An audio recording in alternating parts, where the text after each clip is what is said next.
যুক্তরাষ্ট্রের মিত্র দেশকেও এখন ছাড় দিচ্ছে না ইসরায়েল। কাতারের রাজধানীতে তেল আবিবের হামলা গোটা উপসাগরীয় অঞ্চলকে ঠেলে দিয়েছে নতুন বিপদের মুখে। আক্রমণের দায় স্বীকার করতে এক মুহূর্ত দেরি করেননি প্রধানমন্ত্রী বেনিয়ামিন নেতানিয়াহু। তার নির্লজ্জ স্বীকারোক্তি ও কাতারকে টার্গেট করার সীমাহীন দুঃসাহস প্রমাণ করেছে ইসরায়েল আর কোনো সীমারেখা মানছে না। ভয় দেখিয়ে পুরো মধ্যপ্রাচ্যে নিজেদের আধিপত্য কায়েমের জঘন্য ষড়যন্ত্রে নেমেছেন নেতানিয়াহু। এখন প্রশ্ন হলো, যুক্তরাষ্ট্র কি এবারও ইসরায়েলের অপরাধ ঢাকবে, নাকি আঞ্চলিক মিত্রদের বাঁচানোর চেষ্টা করবেন মার্কিন প্রেসিডেন্ট ডোনাল্ড ট্রাম্প? কবে ফিরবে মুসলিম দেশগুলোর হুঁশ?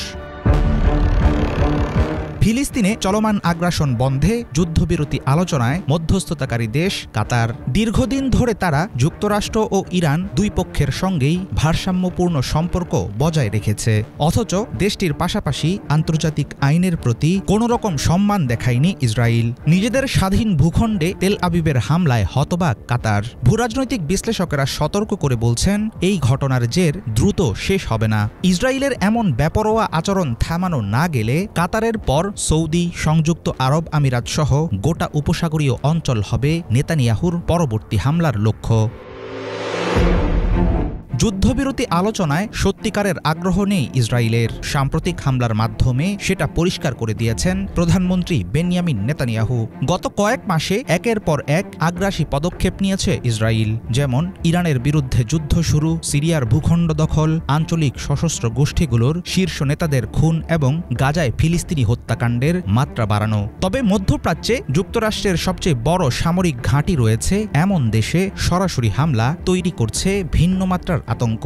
বিশ্লেষকেরা বলছেন, ইসরায়েলের হাত থেকে আঞ্চলিক মার্কিন মিত্ররাও এখন আর নিরাপদ না।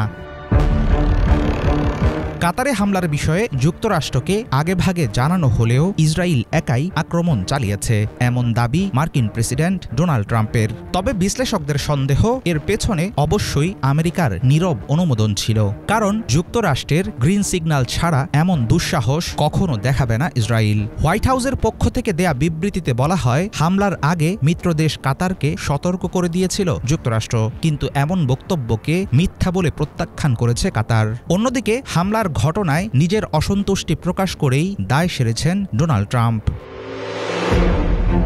কাতারের মধ্যস্থতায় ফিলিস্তিনের যুদ্ধবিরতি নিয়ে আলোচনায় গাজার যোদ্ধারা বিভিন্ন প্রস্তাবে সম্মত হলেও বারবার শর্ত বদলেছে ইসরায়েল।